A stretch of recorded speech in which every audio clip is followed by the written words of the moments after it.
Hello everyone, welcome to Prerna ICS. पिछले videos में हमने मल्टीप्लिकेशन के दो मेथड्स को समझे थे। इस वीडियो में हम मल्टीप्लिकेशन का तीसरा वैदिक मेथड एकाधिकैन पूर्वेण अंत्योदय केएपी को समझेंगे। चलिए आइए देखते हैं कि इस मेथड को कैसे यूज करना है और इस मेथड में करना क्या है। देखिए, इस मेथड में हमको दो बातों का ध्यान रखना है। पहला ये है कि जो दो अंक हमको दिए जाएंगे जिनको आपस में गुणा करना है, उन दोनों में जो इकाई के अंक होंगे उन दोनों का योग हमेशा 10 आना चाहिए। जैसे आप यहाँ देख पा रहे हैं कि दो अंक दिए हुए हैं 12 और 18 जिनका हमको गुणा करना है। यहाँ पे इकाई के अंक को अगर देखें तो यहाँ पे 8 है और यहाँ पे 2 है। इन दोनों का योग 10 हो रहा है।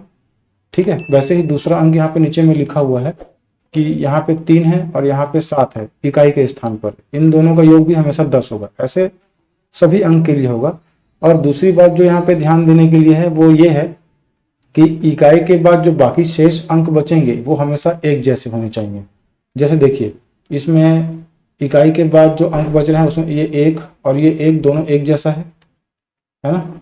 वैसे ही यहाँ पे इकाई के बाद का जो अंक है वो यहाँ पे 10 है और वो यहाँ पे भी सेम 10 है। वैसे ही यहाँ पे नीचे में 19 और 19। ठीक है। अब देखिए इस मेथड में हमको आगे क्या करना है। देखिए, जैसे हमको इन दोनों का गुणा करना है ना। ये हो गया। अब जो उत्तर का हमेशा हमको दो भाग में डिवाइड करना है, लेफ्ट हैंड साइड वाले पार्ट में और राइट हैंड साइड वाले पार्ट में। जो इकाई के अंक हैं, जैसे यहाँ पे स्टेप 1 लिख लेते हैं पहले। स्टेप 1 में हमको क्या करना है, जो इकाई के अंक दिए रहेंगे उन दोनों का आपस में गुणा कर लेना है ना।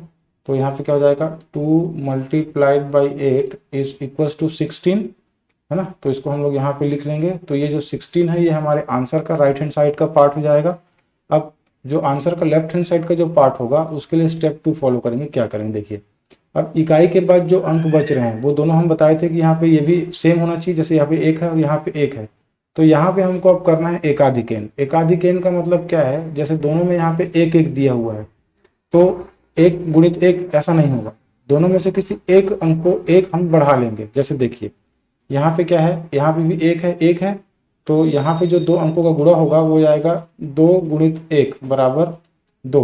हमने यहाँ पे क्या किया, दोनों जो दहाई के स्थान पे जो अंक हैं उनमें से किसी एक अंक को हम 1 बढ़ा लेंगे।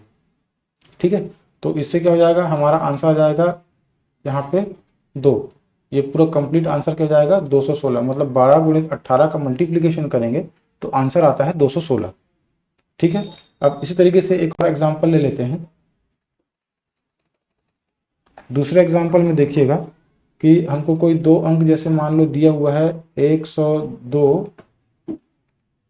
है ना। ये 102 गुणित 108 हमको करना है ना। तो मैं क्या बताया था कि पहले स्टेप में क्या होगा, जो इकाई के अंक हैं उनका आपस में गुणा हो जाएगा।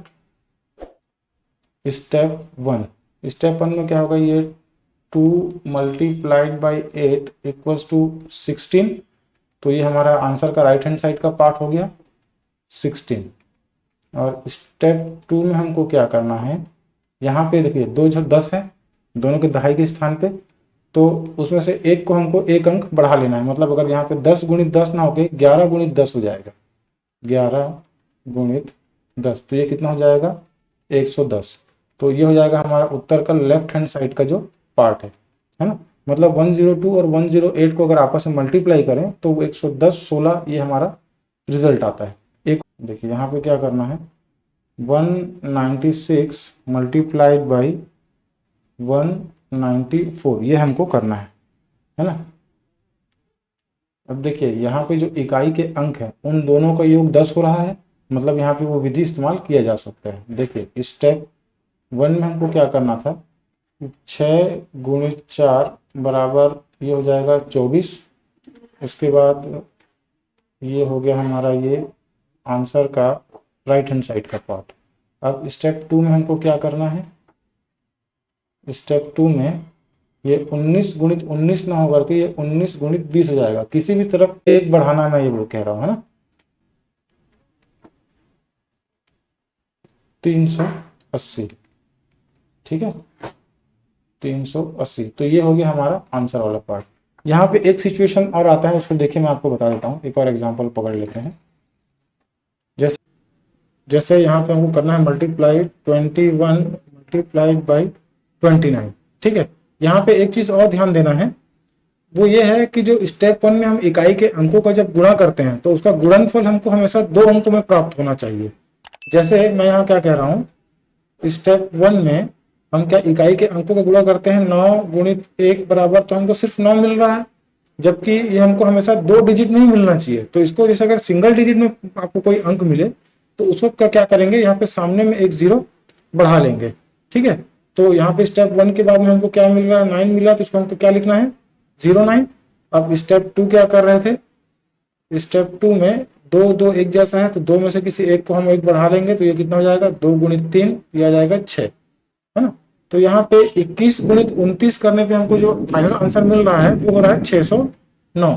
इसको यहाँ से लिख लेते हैं, 21 multiplied by 29 is equals to 609। ठीक है, तो यही एकाधिक पूर्वण अंत्योदय के विधि है। ठीक है।